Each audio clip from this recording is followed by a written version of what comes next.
Okay, so welcome again, everyone. Hare Krishna. Thank you for joining us. We're tuning in to Bhagavad Gita, chapter 10, also known as the opulence of the Absolute, also known as Vibhuti Yoga chapter. And I'll just share the screen and we can begin. Let's offer some prayers to Srila Prabhupada as well. Namo Om Vishnu Padaya Krishna Vashtaya Bhale. Shrimati Bhakti Vedanta Swami Namane. Namaste Saraswati Devi Kauravani Vachaline. Nivasisha Shunyavadi. Vashtatari Sataline. Jai Sri Krishna Chaitanya Prabhu Nityananda. Shri Advaita Gadadhar Shiva Sari Gaura Bhakta Vrinda. Hare Krishna, Krishna Krishna, Hare Hare. Hare Rama, Hare Rama, Rama Rama, Hare Hare. Okay, so let's bring up the Bhagavad Gita as it is by His Divine Grace, A.C. Bhaktivedanta Swami Srila Prabhupada, founder Acharya of the International Society for Krishna Consciousness. We're so blessed to have read and are reading this Bhagavad Gita by Prabhupada. Okay, so Mother Mongolpu, enthusiastically, as usual, you have your hand raised. So let's take it away from text 30. Yeah. Prahlada's chasmi Daityanam Kalaha Kalayatam Aham Mriganam cha Mrigendroham Vainateyascha Pakshinam. Translation: Among the Daitya, demon, I am the devotee Prahlad. Among subduer, I am time. Among best, I am the lion. And among birds, I am Garuda, pervert. Diti and Aditi are two sisters. The sons of Aditi are called Adityas, and the sons of Diti are called Daityas. All the Adityas are devotees of the Lord, and all the Daityas are atheistic. Although Prahlad was born in the family of the Daityas, he was a great devotee from his childhood. Because of his devotional service and godly nature, he is considered to be a representative of Krishna. There are many subduing principles, but time wears down all things in the material universe, and so represents Krishna. Of the many animals, the lion is the most powerful and ferocious, and of the million varieties of birds, Garuda, the bear, the bearer, The bearer, the carrier. bearer of Lord Vishnu is the greatest. Yeah. Okay, Hare Krishna. Hi, welcome devotees who just joined us. I think some of Luta come in there and Baba Sahachari. Hare Krishna. Thank you for joining us. Hare Krishna. So any immediate curiosities or questions here? So Prahlad Maharaj was born in an atheistic family. Yeah, that's what makes the whole story of Prahlad very exciting. His father was a big Daitya demon. Yes, he was. Rakshasha. Yeah. So Rakshasha usually then they don't believe in God, but they believe in themselves in a way. Yeah, or they will have the audacity to, I mean, some of them, for instance, they will have knowledge of Vedic deities, but they would have the audacity to even challenge the position of Vishnu. So that's the case with Hiranyakasipu. Yeah, he challenged the position of Vishnu. So in that sense, they're atheists. Okay, and in that's the sense they're atheists. So it's an interesting atheist because they believe in some type of higher beings and power who are controllers of the cosmos, but they're so intoxicated by pride and their own power that in their illusion they think that can, like in his illusion, Hiranyakashipu thought that he could kill Vishnu. So, but it is interesting from the point of view that all those born in a line of deity have this atheistic mentality. So that reminds us of 16th chapter, where it describes divine and demonic natures. So it seems some persons are inherently divine, some are inherently atheistic. Now, without going too much off on the tangent, what can often happen is that those who are divine in the association or in the atmosphere of the atheistic, they take on irreligious principles. Yeah, but they're actually of a godly nature. So they're kind of innocent.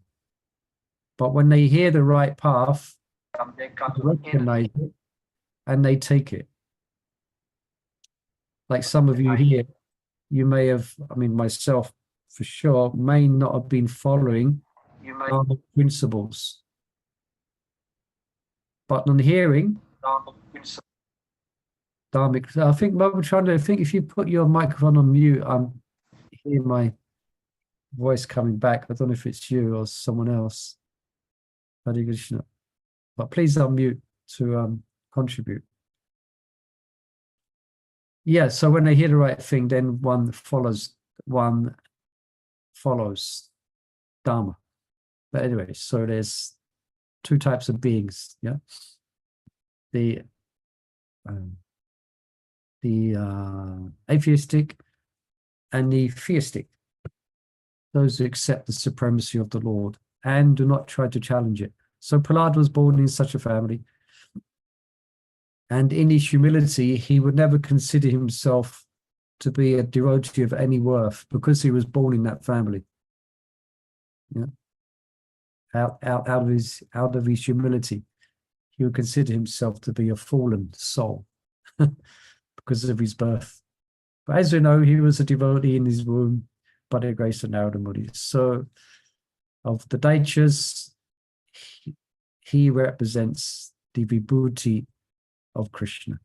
Yeah. Among the Daitya demons, I am the devotee Prahlada. Okay.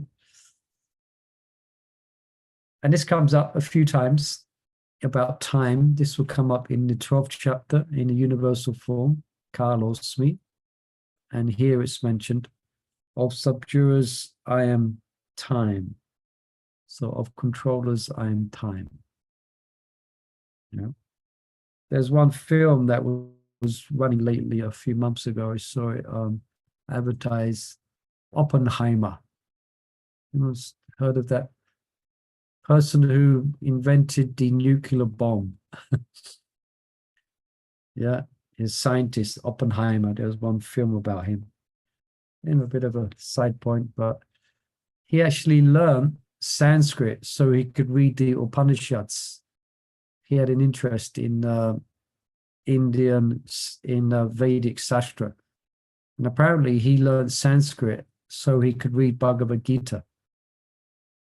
And he read Bhagavad Gita, and at the time of when the experiment of the first nuclear bomb, at least in recent times, the first nuclear bomb, then he said these words, Kalosmi, time I am. Anyway, it's a side point.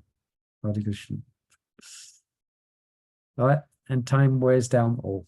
Yeah, so. All right, anything else from here? Yeah, time waits for no man or woman. Yeah, time marches on, and it will be mentioned in another couple of verses ahead as well. Yeah. Time wears down all things in this world. What's that? I used to listen to one musician. What was it? He did one song he wrote. Oh, it's good. I forget it. It's a good sign. But it was something along the lines, how many days does it take for the mountains to be washed to the sea? Bob Dylan. You got it. That was my Yeah. next question. Name that musician in one. Baba Lavanga got it. He was obviously used to listen to him. How many times? Yeah. So people try to stop the influence of time, isn't it? They try and stop it somehow. There's these sci-fi films as well about going back in time, about stopping time, but nothing can stop time. Time is only a principle in the material world. It's not there in the spiritual worlds.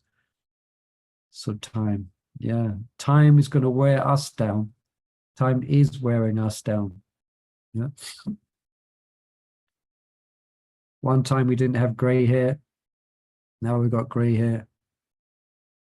For me, one time I had hair, then I have no hair. Like rust. Like a rat? What do you mean? Like rust, like a piece of metal in the rain. Yeah. Slowly is rusting away. It's a powerful element. It's a really powerful feature of Krishna's vibhuti. Time is so powerful.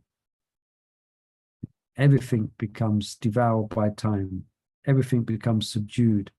Everyone is controlled by it.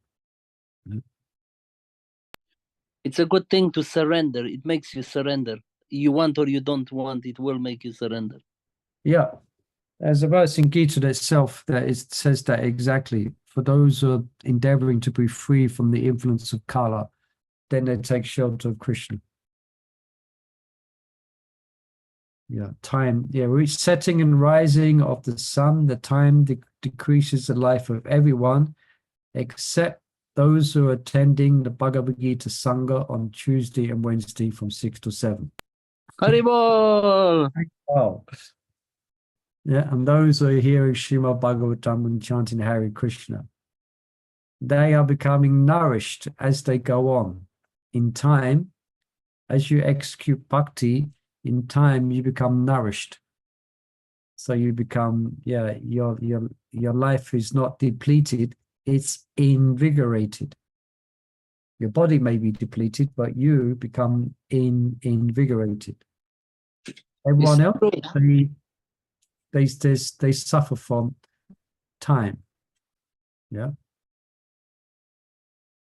Time subdues. Yeah. It's like traveling in time and space. Well, it's like watching time and space. Okay. Let's read a bit more. The lion is the most powerful and ferocious. Lion King. Okay.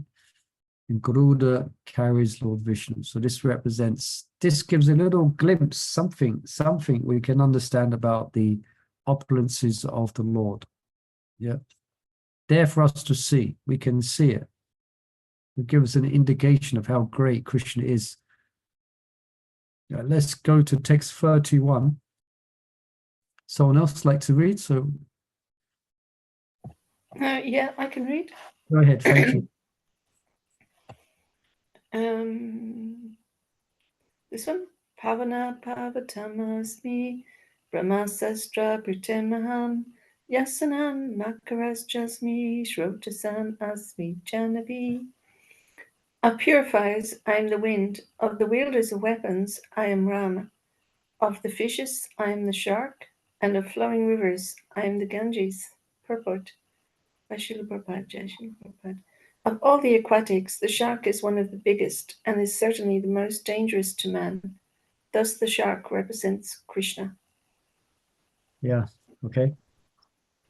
So is the Ram referred to here? Parashuram or Ramachandra?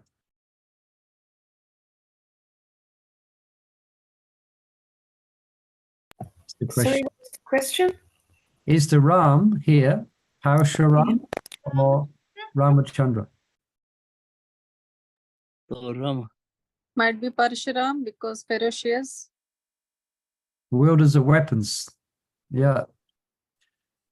Actually, I was just looking at the Acharya's Baladev Vijabhushan is quite explicit. It says this means this is Parashuram. Yeah. because, yeah, it mentions he's Parashuram. Yeah. Because Lord Rama had only an arrow, no? So it's not wieldering. But And other more- chariots say it's called Ram, and others say it's both. Okay, so you can take your pick. Both. Yeah, it can be both. That's the different chariots say both. Some say just Ram, just Parashuram. Prabhupada doesn't give any specific indication. But Ram refers to Parashuram because it doesn't. So Baladev says it refers to Parashuram because this is he's referring to the Lord's opulences, not his incarnations. And Parashuram, he is a jiva which is empowered with the Shakti of Krishna. He's a Shakti Avesh. So he's not exactly an incarnation. So Ram is an incarnation.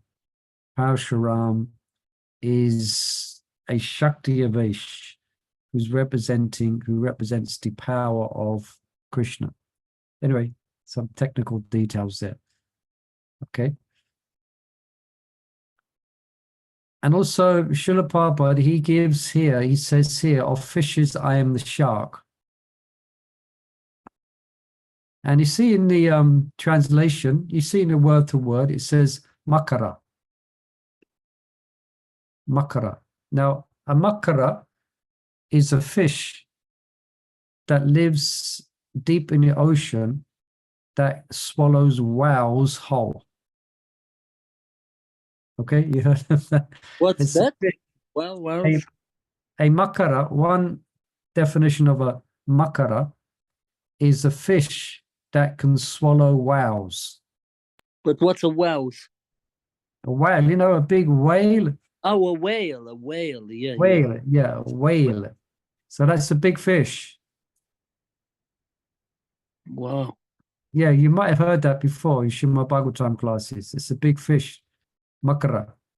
Also, makara means a crocodile, and specifically the carrier of Ganga Devi. But Prabhupada here, for the general understanding, he gives a different translation, the shark. Yeah. And sometimes Sanskrit scholars will criticize Prabhupada for this. Yeah. Why does he say shark? Makara is clearly defined in the Vedas as being this particular type of fish, or it's a carrier of Ganga Devi. Yeah. There's another place where Prabhupada he translates, he gives the definition. Where is that? I am electricity. Anyone know that verse again? It might be coming up. And in the translation, he puts electricity, where it's not there in the Bhagavad Gita. So Prabhupada's criticized. So what Prabhupada's doing, he is translating the Gita so that we can understand and that we can appreciate it. So if Prabhupada had put a fish-eating whale, some persons might perhaps couldn't understand or appreciate that. Anyway, that's my philosophical speculation of Prabhupada's translation. Makara, he translates as shark. But just reading the Acharyas, and they all describe Makara as being a fish that swallows whales. Not whales, a country. Whale is the big fish. All right, bit of information for you. Yeah. Okay. And the flowing rivers, I am the Ganges. Yeah, Prabhupada could have said a lot about the Ganges. He could have said a lot, but he chose, his divine inspiration. He didn't say anything about Ganges here. He could have said so much, isn't it, about the Ganges comes from Krishna, but he doesn't mention here. And the flowing rivers, I am the Ganges. Yeah. Janavi. Janavi is one of the names of Ganga. Tashmi Ashmi Janavi. Who's been to the Ganges here? Most of you, probably. Some of you might not have. Yeah. Such a beautiful, beautiful river. Beautiful. Wonderful.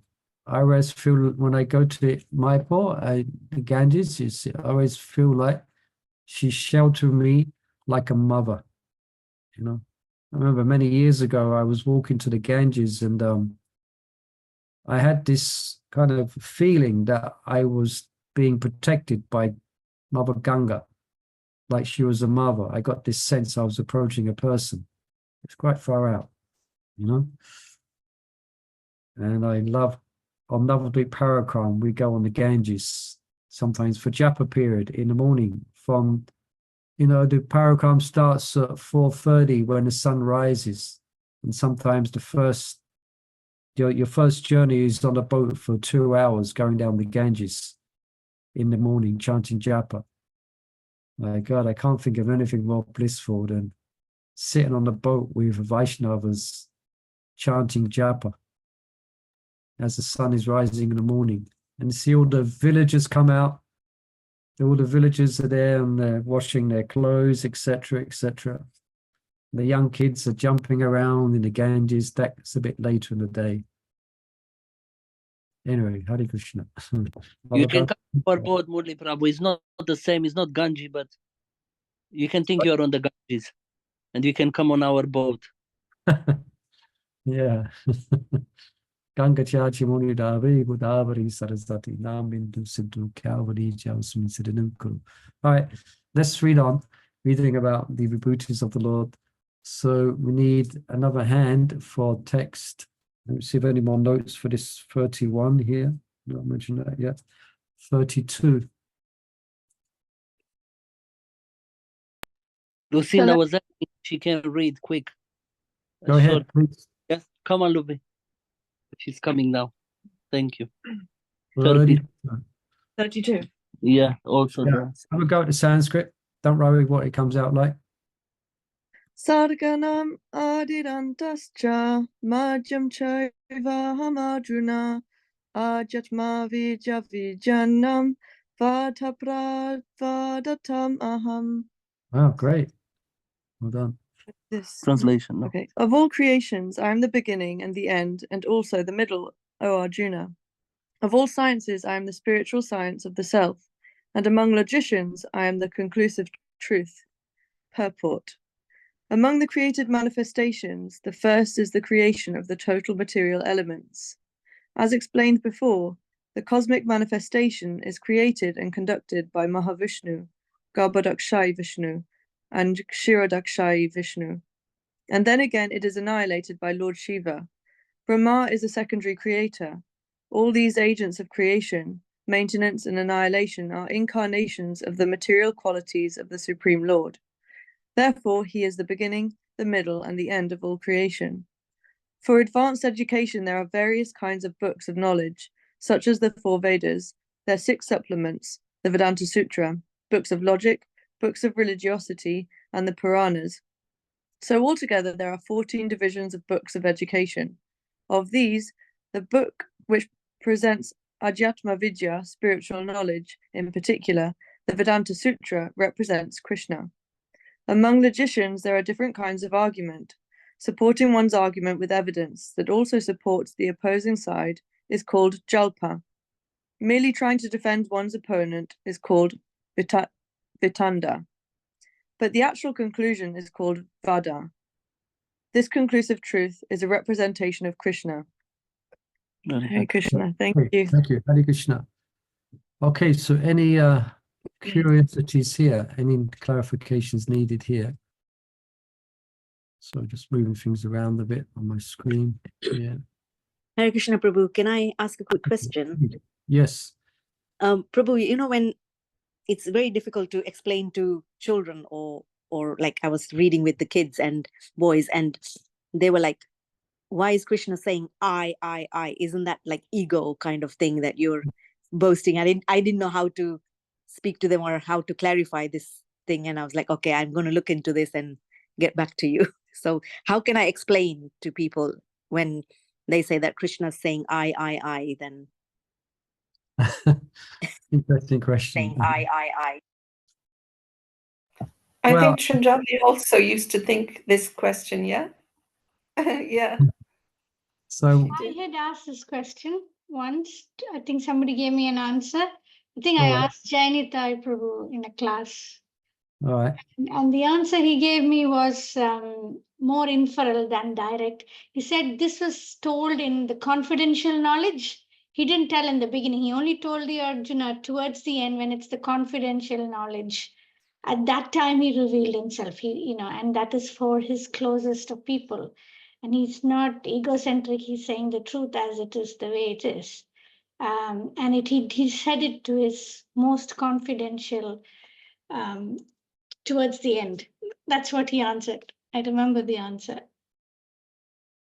Okay, so in other words, you're saying that because he's speaking to Arjuna, who is his dear devotee, so he's revealing confidential truths about himself. Yeah. Was that your understanding, Baba Chandravali, when you was asking this question? You need to unmute. You need to unmute. Go on. She's unmuted, but I takes did- time to arrive the voice. Oh, okay, there's a delay. To arrive the voice. Can't hear.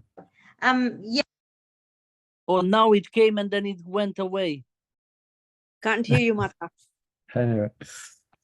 Well, okay, well, I was thinking at the beginning of the Bhagavad Gita, in order for us to understand the Gita, it said that we should at least someone who even the person who doesn't have faith should theoretically accept Krishna as being God.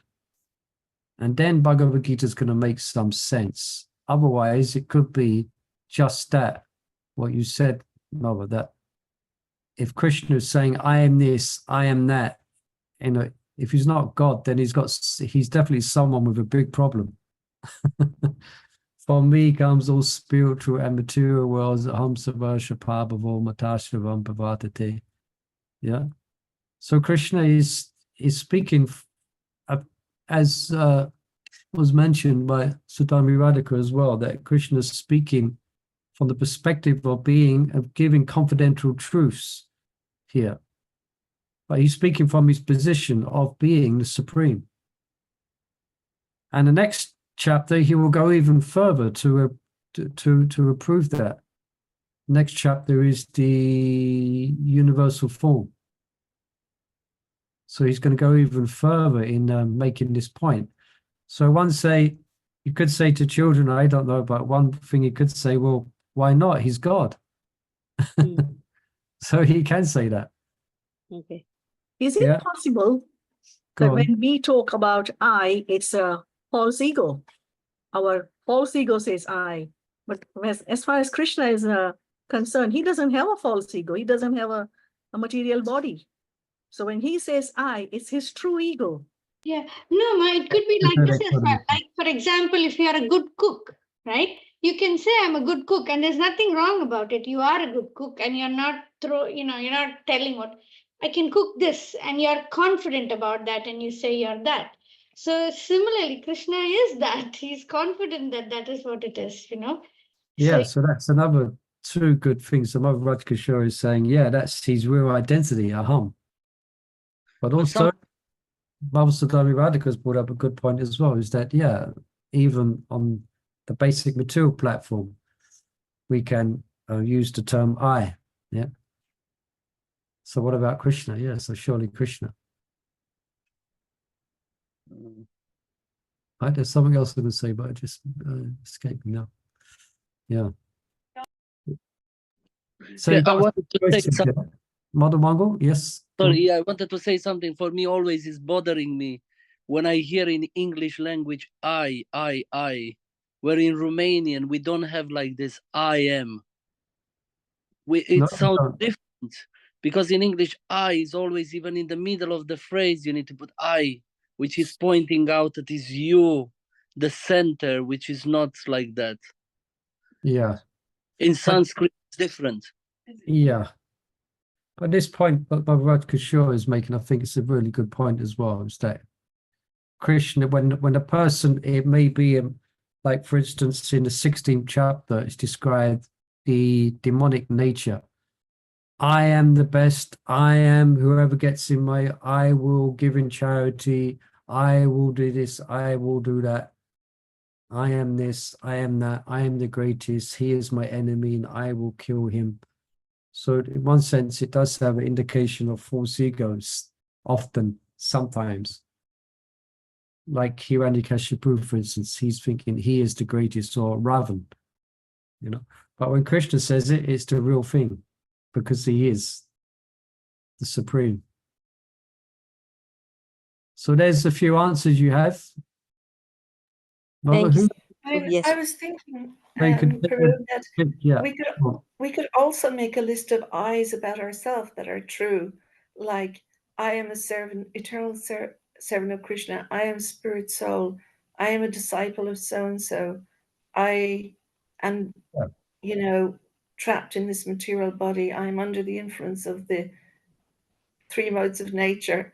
I am, you know, we could go on with like using I, but it would all be true, even, Yeah. you know.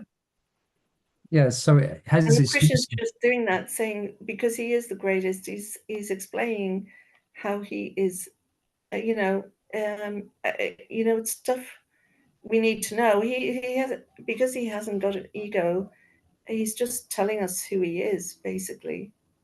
Yeah. And there's no problem there because he is the supreme. So when he says, I am the beginning and middle and end of everything, is I am, then we accept it. But if a person on the street says this, I am the beginning, the end, and the middle of everything, we say that's false ego.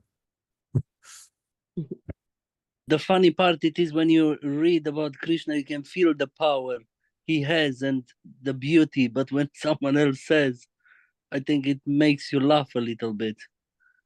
Because then you realize you're not really that at all. Yeah. You just have a backpack on you, like you're carrying stuff, whatever you gathered, karma. But Krishna is nothing like that. Yeah. Okay. Who asked the question there? Just It was me, Hare Krishna Prabhu. Thank you so much. That's really wonderful. So you got a choice there to pick from. Next Yes. time children ask. Thank you. Thank you. Hare Krishna. And I And- like the point that Mother Lamaga made as well, because they really make sense too. Because the other way we can say, I am this and I'm Krishna's servant. So that really makes sense. Thank you so much for sharing. Yeah, we have some identity. I mean, the word I is a big discussion in particular the Chatusloki of the Srimad Bhagavatam, where Krishna says, only I existed in the beginning, only I will exist after annihilation. Aham eva sam eva gre nanyat asat asat pachat. Now the I, that I, then the some Mayavadis, then they give an elaborate commentary on this verse in Bhagavatam, identifying that I is Brahman. That I is referring to the Brahman, which has no designation. And they go give a whole elaborate commentary. So the Chatusloki, the first verse, Aham Savarsha Pabhavo, I am the origin, I am the creation. There's an elaborate purport where Prabhupada speaks about this term, Aham, I am, establishing it as meaning Krishna. It's not referring to the Jiva. Yeah, it's a big topic in Vedic discussion. We just discussed it. Aham, I am. So this is Krishna. As he says, I am just in the Chatusloki, he's saying here as well. All right, so let's have a look here as well. This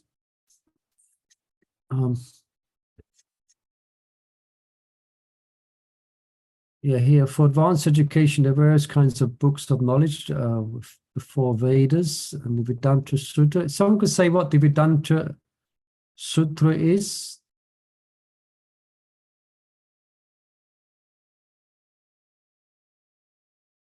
Vedanta Sutra. I think it means the end of knowledge. Yeah. Vedanta and sutra means sutras that give you the end of all knowledge. Yeah, basically you're correct. It does refer to an actual sastra itself.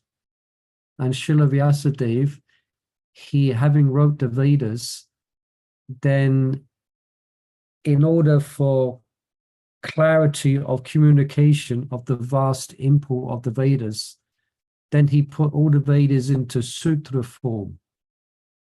And it's called the Vedanta Sutra. It's a book that has 4 chapters. Yeah, I happen to have it over here.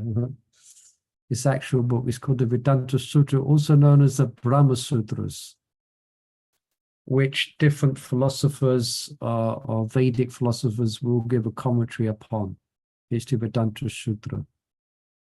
Okay, written by Vyasadeva, who wrote the Vedas. So along with his disciples, they put the Vedas into sutras. Upon intense discussion and meditation, these sutras open up the truths of the Vedas. So the first Vedanta Sutra, which you might recognize, Prabhupada will quote. Anyone know what the first sutra of the Vedanta is? When I say it, you'll say, oh yeah.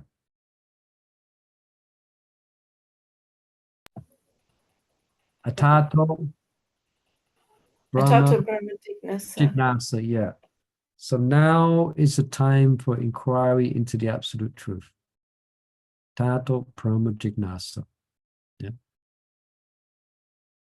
And also it has some history in our Vaishnav lineage, because our natural commentary upon the Vedas is, what's our natural, what's our, where do we go if we want to know the essence of the Vedas?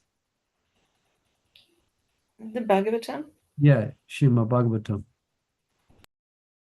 Now, the followers of one particular sect of Vaishnavas, sect of Sri Vaishnavas, have got that right, known as the Ramanandis, they challenged the Gaudiya Vaishnavas because they didn't have any actual commentary on the Vedanta Sutra.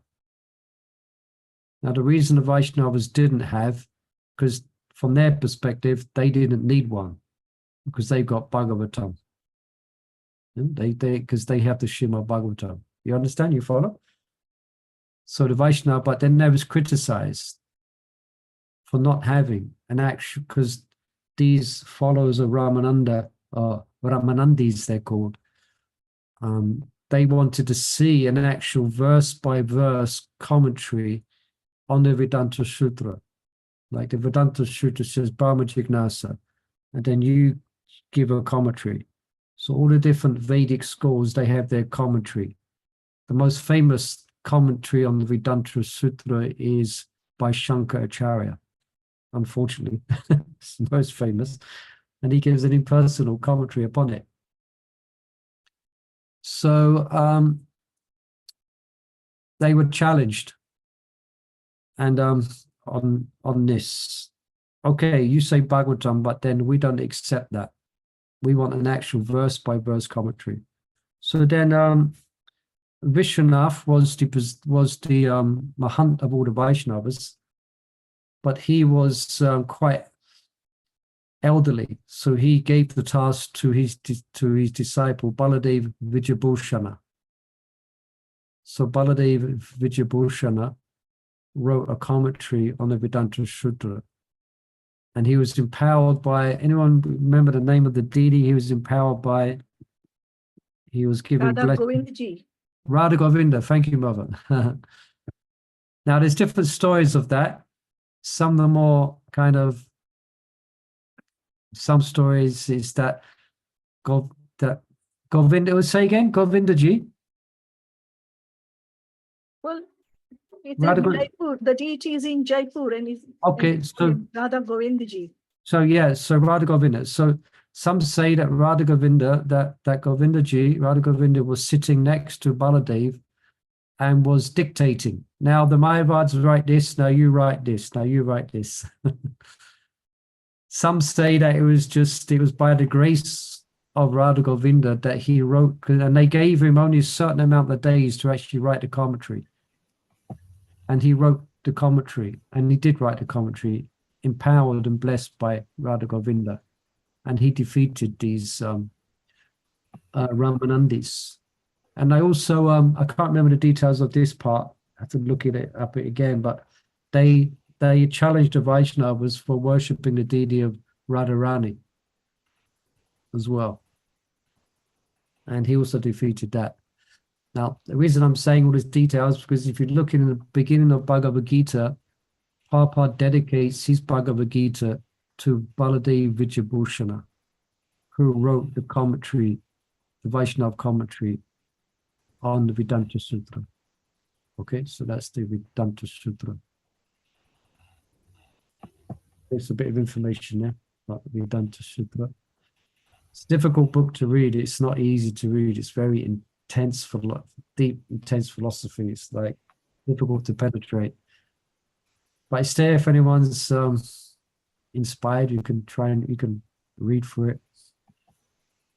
Okay, so then so here and books which represent Adhyatma Vidya.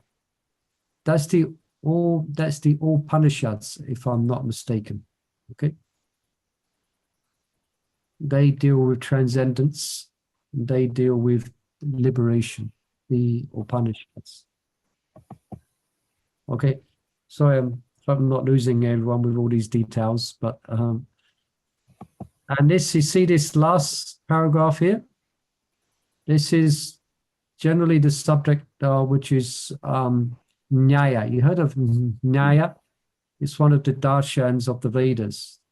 There's yoga, there's Nyaya, there's Kama Mimamsa, there's Shankara, and there's Vedanta. Yeah. From Nyaya is this is what Lord Chaitanya, he was called arrogant Nimai. Do you know when Lord Chaitanya was a great scholar in Navadvip before he exhibited the pastimes of being a devotee? He would study this Nyaya. So he could turn people in knots with philosophy using this Nyaya. If I pronounce that right, Nyaya. So here, this is from Nyaya. So the means and ways of understanding subjects, physical and metaphysical, and the discussions and the philosophical disputants. There's different ways to establish your case. So this is coming from Nyaya.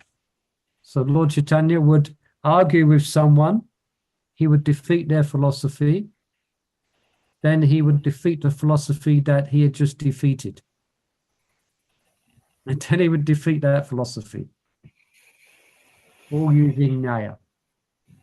So here we got, supporting one's evidence, supporting one's arguments with evidence that also supports the opposite side is called Jalpa.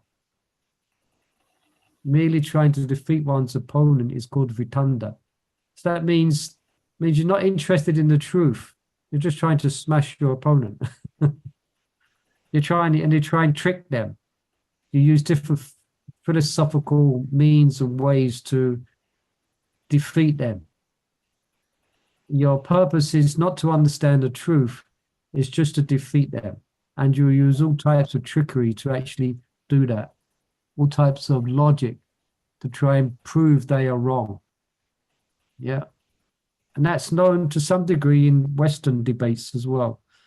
One of them is it's called poisoning the well, where the person who's speaking of philosophy, then you criticize the person. Poisoning the well, it's called. You criticize them. So therefore, anything they say is not going to be taken seriously. Forget that there's another word. It's called poisoning the well. Yeah. I could give some examples about that. Yeah. Where someone saying something, it's quite big in politics. You know? Someone standing for presidency or someone standing for a post, and then you know, then their personal life's going to get trashed. You know, they get, so that's one of the methods of opposing, trying to defeat one's opponent. Opposing another one is, you heard of a red herring? Yeah. Or straw man. So it's a straw man argument. Anyone knows what straw man argument is? Straw man argument is where two people are having a philosophical discussion, and you create or you speak in such a way that you misrepresent what the person is saying to be a certain thing. And then you defeat that thing. You understand? Then you defeat that, which is not what the actual person is saying. It's a straw man argument. You know, like the person on the opposite side is not actually saying that, but you create a picture in such a way that the opposite party is saying this and saying that, and then you defeat that. But it's a straw man. It doesn't exist. The opposite party doesn't hold that view. It's called a straw man argument. Yeah. And there's others as well. I was doing a little study of this one time. It's quite interesting. But it's coming from Nyaya. It's coming from this traditional Nyaya. And I did a little study of Nyaya as well. God, it's so entangling. It's so difficult. It's all just word jugglery. It's really. Anyway, Hare Krishna. Sorry, I'm just going on like a Nyaya philosopher now. Hare Krishna. Isn't that for the politicians to decide this is wrong? And like, as you What? said, this is what the politicians have to learn. Yeah, they do. There's persons who, in debates, they will learn these. Persons who do open debates with other parties, they will study logic. So the followers of certain aspects of the Vedas, they will study logic to present their arguments. And they may study it for 15, 20 years, just logic or presentation, you know? So you have 5 debate. Huh? So you study 20 years of your life to have 5 minutes debate. Yeah. Well, actually, I don't know how long they might study students, but they will study Nyaya. Perhaps I'm exaggerating a bit, 5-20 years, but they study Nyaya. But here, let's get to the point here. So the actual conclusion, the actual truth is called Vada. And that represents Krishna. What's the actual truth here? That's Vada. Yeah.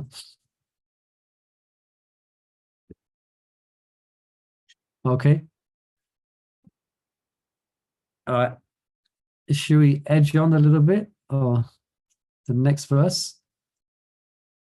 Yes, let's do that. Unless there's any ongoing questions about what we just discussed.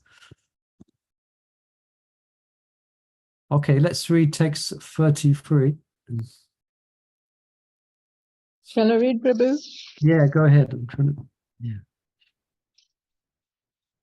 Aksharanam akarosmi dandvatasam shikayaka aham eva shakya kalo data vishwato mukha. Of letters, I am the letter A, and among compound words, I am the dual compound. I'm also inexhaustible time, and of creators, I am Brahma. Purport, Dear Srila Prabhupada. Akara, the first letter of Sanskrit alphabet, is the beginning of the Vedic literature. Without Akara, nothing can be sounded. Therefore, it is the beginning of sound. In Sanskrit, there are also many compound words, of which the dual word, like Rama Krishna, is called the one. What is that? The Vandva? The Vandva. In this compound, in this compound, the words Rama and Krishna have the same form, and therefore the compound is called dual. Among all kinds of killers, time is the ultimate because time kills everything. Time is the representative of Krishna because in due course of time, there will be great fire and everything will be annihilated. Among the living entities who are creators, Brahma, who has 4 heads, is the chief. Therefore, he is a representative of the Supreme Lord, Krishna. Okay.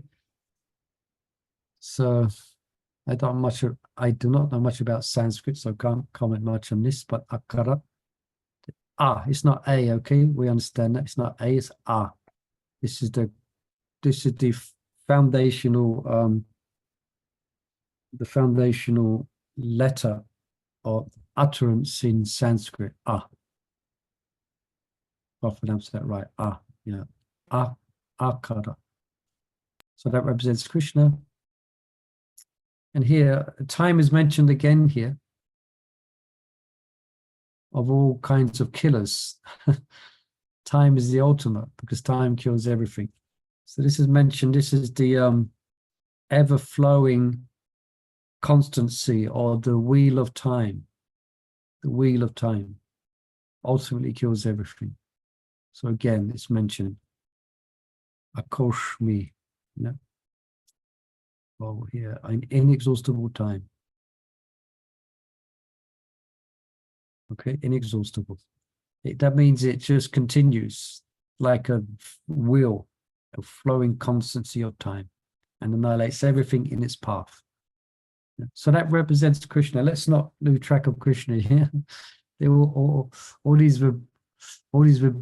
vibhutis are indicative of the greatness of Krishna. Yeah. So Brahma, the first created being, he creates Krishna creates the basic, from him come the elements, and then the organization of those elements into form and substance. That's a secondary creation. So that's Brahma. Okay, the secondary creator. Okay, let's do another one. And more. Michu Shaham. Yeah. I'm all devouring death. Okay, someone like to read this one, 34.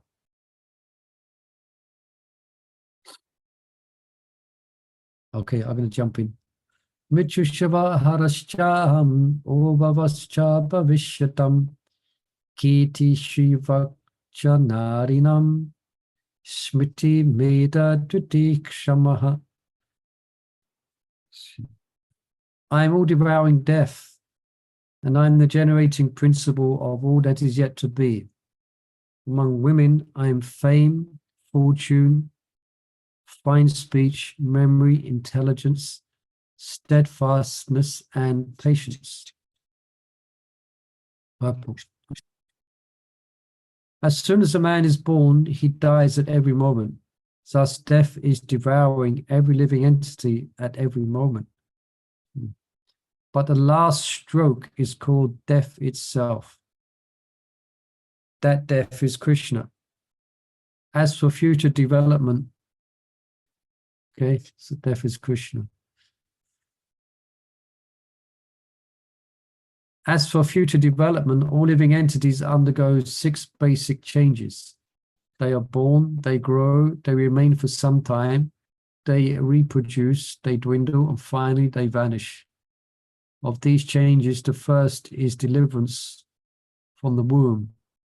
Of these changes, the first is deliverance from the womb. Right? And then that is Krishna. The first generation is the beginning of all future activities. The 7 opulences listed, fame, fortune, fine speech, memory, intelligence, steadfastness, and patience, are considered feminine. If a person possesses all of them or some of them, he becomes glorious. If a man is famous as a righteous man, that makes him glorious. Sanskrit is a perfect language and is therefore very glorious.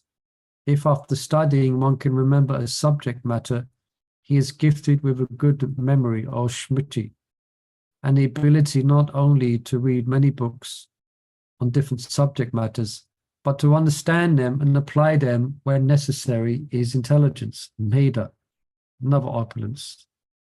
The ability to overcome unsteadiness is called firmness or steadfastness. So that means when the world shows its dualities and one faces different distressful conditions. Yeah, one remains steadfast. So the ability to remain equipoised is called dhriti. Yeah, the ability to overcome unsteadiness is called firmness or steadiness, dhriti. And when one is fully qualified, yet is humble and gentle, and when one is able to keep his balance in both sorrow and in the ecstasy of joy, he has the opulence called patience, kushama. Okay. Any questions here? Yeah.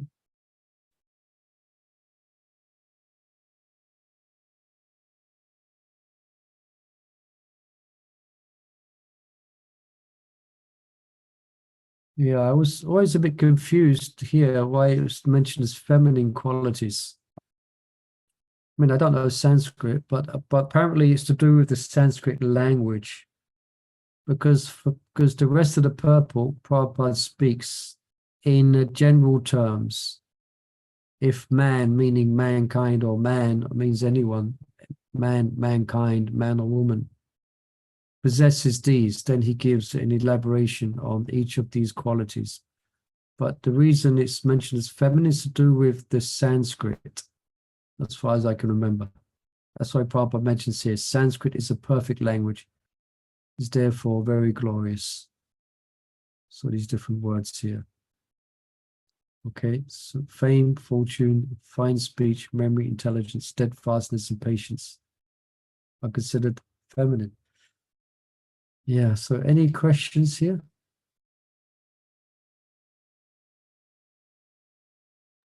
So that means being a man, you don't have patience, you don't have nothing of those qualities. No, that's what I'm clarifying. No, that's just to do with the presentation of the Sanskrit language. Because Sanskrit language has feminine and the male part. Has feminine characteristics and male characteristics. It's just referring to the language. It's not actually referring to a man or a woman. It's just that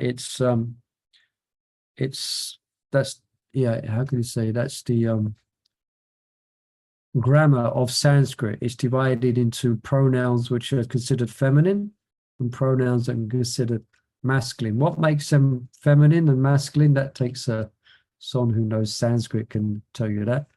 So that's why here Prabhupada is speaking in general. If a man is famous as a righteous man, it makes him glorious. So he's referring to these qualities here. Okay.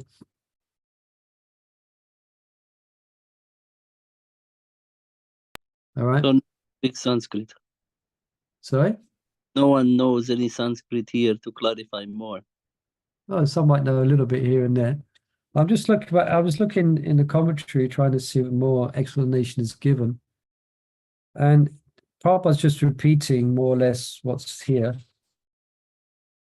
Like here, this is from Baladeva Jabusana. Among the letters, oh, that's the wrong one. Yeah. Among the myriad of deaths happening at every moment, I am the type of death which takes away all memory. Among the transformations of living entities which will take place, I am the first transformation. Among women, the 7 listed here, starting with Kirti, are my vibhutis. They are deities.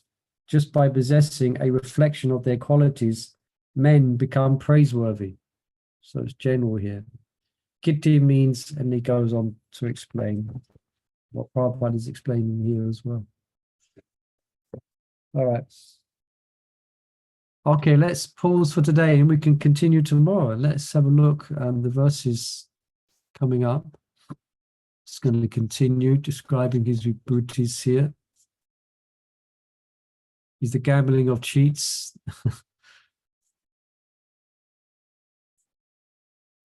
Then we're going to finish in text 42. He's saying everything comes but from a spark of my splendor. Okay, so thank you everyone for joining us. I hope this has been good in the evening to read Bhagavad Gita and the glories of Krishna, Hare Krishna. So please join us tomorrow and we'll just continue. We probably might finish the chapter. Let's see how it goes. Okay. Jai Srila Prabhupada's Bhagavad Gita as it is ki jai. Holy Jai. Oh, Hare Krishna, everyone. In the dream of Krishna. Hare Krishna, Hare Krishna, Krishna Krishna, Hare Hare, Hare Ram, Hare Ram, Ram Ram. May you dream of Radha and Krishna. Hare Bol. Hare Krishna. Oh,